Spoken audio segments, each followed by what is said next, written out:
Good morning, Bande Matram. Welcome all of you.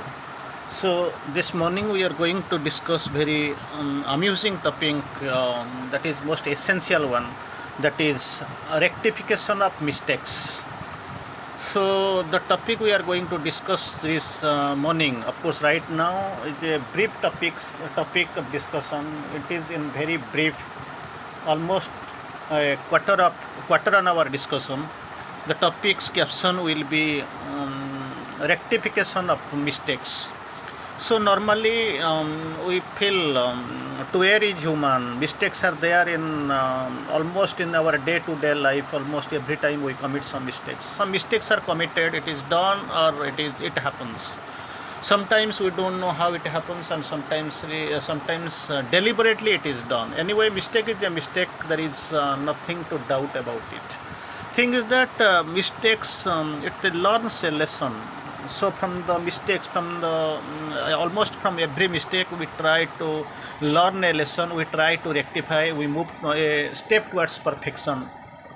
So these are all essential, but sometimes what happens, unknowingly this is done, or sometimes it is knowingly it is done. It is sometimes imposed.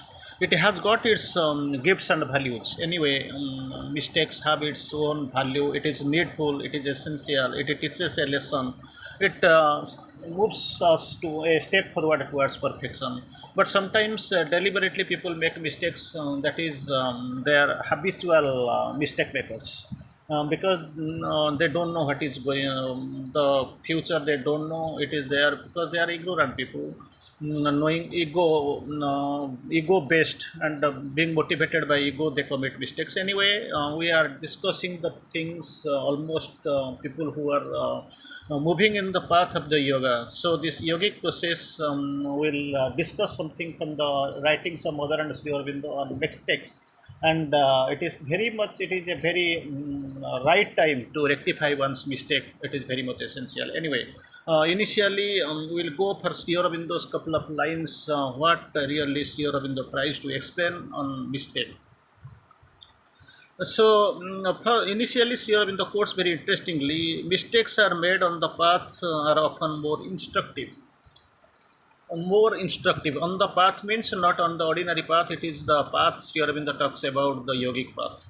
So mistakes are made in this path are often more instructive than mistakes made by turning away from the path. Two methods are there. Sometimes we commit mistake and we proceed because it has to teach us a lesson. We have to learn something. We must move towards the perfection. So they are much more instructive. It provides instructions to us people who are moving in the yogic path. But actually it is better, it is more instructive than of course people who make mistake by turning away from the path. Till now it is the very much reality that people in the old disciples and the old faculty of schools, so what they really do, they have actually gone away from the life in quest of the divine. Of course they have gone out of the life. So life in the world have been neglected fully. So a few aware souls, souls with much more awareness, they have left this world, left this life. They have simply turned back from this worldly life and worldly existence, and they have gone in quest of the divine. Of course the world remains as usual, and nobody knows how much they have proceeded. Anyway, so some extent they have gone. But initially, after the incarnation, the great supramental incarnation, Mother and Sri Aurobindo, they descended. Their purpose was something else.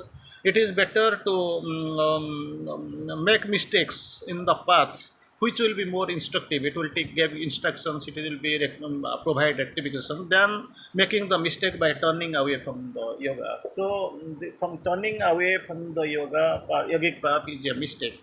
And this is not actually permitted, this is not expected. But thing is that when on this path some mistakes are done, mistakes are made, we are doing some mistake, then this path is instructive again. Mother here in the courts, a mistake must always be acknowledged and corrected. So naturally, you have done a mistake. Mistakes are done. Mistakes every time till the end of the life. Something is there because perfection is next to impossible. 100% perfection it is not possible. So mistakes are done, made, but it must be acknowledged. Once it is acknowledged, it must be tried to be corrected. So acknowledgement and correction are the two factors. It must be done simultaneously in this yogic path, yogic, of course, method and yogic way. Again, the mother here in the again course, if the central will is sincere, so sincerity is the plays the greater factor here. If the central will is sincere, each recognition of a mistake can become a stepping stone. It must be done rectification of mistake, recognition of mistake rather in with what sincerity. If the central will is sincere, the condition is central will must be sincere. If the central will is sincere, then each recognition of mistake can be done, made become a stepping stone with which we will move forward, we will go forward, we will reach at least step by step we are going forward towards our goal. Stepping stone towards a truer movement and a higher progress. For a higher progress and for truer movement, this will be the stepping stone. Which one? These mistakes. This will be a, in the it will have no negative effect. It will be it is has a constructive positive impact. If the central will is sincere, so naturally recognition is necessary. If this recognition of mistake becomes a stepping stone, that the mistake won't be committed, it will be corrected, it will be a stepping stone towards the higher truer movement and the higher progress, of course. Many times, of course, this scenario it is faced in our life. We see sometimes we see, suppose when some children is there, actually he has gone and put his finger on the candle. It is somehow anyway some heat, some it is getting burned, something is there. Anyway, he has got the mistake he has committed. He has found the mistake where really mistake is there, because he needed some warmth, some heat. But actually, problem what did he should have kept his finger a little bit away, far from the burning light, burning candle. But instead, he do what he did. He touched the candle. That was the problem, and it was a mistake. So it got burnt or overheated. Now he learned the lesson. Again, he will do it. He will try to rectify it towards perfection. And so, if he is not committing the error, then how shall he move and how shall he learn that this is done? This is what is the real requirement. Again, we can see somebody is going on the path, on the road. He is actually stepping forward because evening is coming, sky is cloudy, so he has to, it is already darkness, he has to come. But on the way, he is actually, there is a manhole, he is actually getting down. So he is giving faults, this fault of this road, fault of the government, fault of the darkness, fault of the cloud, something like this. But actually, thing is that it has to be done, that this is what the experience he is gathering. So because he was not incensed really, so he has to learn, he has to try. This is the factor from the adversity, from the mistakes. It must be recognized, it must be acknowledged, then it must be corrected. That is what the factor. Anyway, we'll go for the next discussion, next step with mother's quotations. Mother quotes, mistake can be effaced. Mistakes must be effaced. It is very interesting quotations from the mother. It is there. Don't give too much importance to the little incidents of the life. In too much into little incidents of life, we feel it is a very big issue, because our common sense is actually limited. Our life is very much concised. It is much more fragile. So we can't look beyond a limit. Very much limited. Our awareness, our vision is very much limited. So mother quotes, don't give much importance to the little incidents of life. Little incidents of life, it is a relative term. It relates from person to person. Somebody is getting burned. He feels it is okay. It is a very little thing. Somebody suppose is actually just simply falling down. He feels it is a some crack is there. He feels some little cut is there. Some blood is coming. So he feels it is a big issue. Like this, in little incidents of time must not be given much importance. The importance of these incidents lies in the extent to which they have served you to make progress. From there, You have to learn, you have to utilize it to make some greater progress. That is the path. And once the progress has been made, other second step, once the progress has been made, the consequences of the past errors, if there is any past error what we have committed, it disappear through the interventions of the divine grace, because past is lost, it is not coming down. So we have to look forward, we have to move forward, we have to make charai bati, we have to move forward. So these past errors must be corrected, rectified, but thing is that it must not be lamented over the split milk, it is not coming anyway. For the Supreme Lord, it does not, the sin does not exist. It does not exist for the Supreme Lord, because in the sphere, in the arena of the sunlight, there is no chance of darkness. In the arena, in the profundity, in the circle of the Supreme Truth, there is no chance of in starting the space for the falsehood.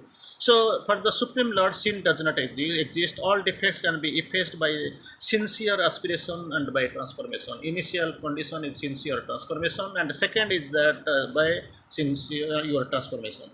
And aspiration that can be done from ourselves, and the divine is there, the grace is there to transform us. And what you feel is the aspiration of your soul that wants to discover the divine and live with Him, live Him.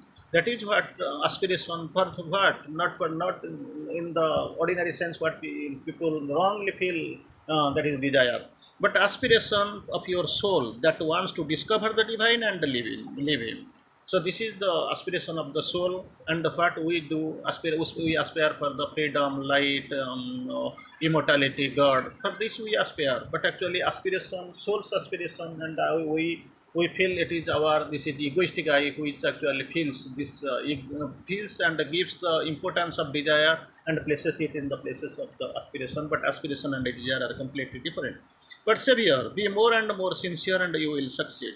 Sincere, the central, so initial condition is centrally, this is the sincerity. Again, sin belongs to the world and not to yoga. Sin belongs to the world, this inferior, this lower world. Not it does not belongs to the higher world, higher hemisphere, or to the yogic yogic arena, yogic circle. Already we have discussed. Don't brood about mistakes. Mistakes are done. Mistakes have been made. It has we have learned a lesson. It has taught us a lesson to step forward towards the truth, towards perfection. So don't never to brood about mistakes. Thinking so much about one's impurities does not help. Impurities were there. It has to be rectified. It has to be purified. Don't lament over it. Don't think over it. It is better to keep the thought fixed in purity, light, peace, instead of this focusing on and thinking much of impurities. Better to concentrate on purity, light, and peace. That is what we are going to acquire. Again, mother quotes, even if it is not very what the world things are what is expected, it is not like this. Worry does not help to make them better. So a quiet confidence is the source of strength. If you want to change the world, try to change yourself. Then you must have confidence to progression. Again, mother quotes very interestingly. If the good, it is good to recognize your mistake. Very initial condition. Good to recognize one's mistake, your mistake, but you must not torment itself. That is the condition. Recognize, but don't torment. If you must not suffer, you must correct itself instead. Correction is necessary once it is it is found. Then mother's another message is that recognize and correct the mistake. It is very good that you have become conscious of these mistakes and the defects of the nature, that you are conscious. It is a very good sign. Once you are conscious, it is always possible to rise out of them. From that level of unconsciousness, you have to rise, and you have to change the nature. That is what the requirement. A mistake recognized is a mistake pardon. So once you have recognized means it is pardon, so nothing to worry, nothing to lament, because God has because everything depends upon the God. He is the central will, He is the goal. Everything is depends upon Him. It is no use. It is no use excusing yourself. Yourself, you don't need to excuse yourself. You must have the will never to fall back into this false that you have committed. Don't never take excuse. You never excuse. You just take the decision that further I want to rush into the pit. Before going into the sleep at night, you just pray. Whatever mistakes have been committed, it must not be.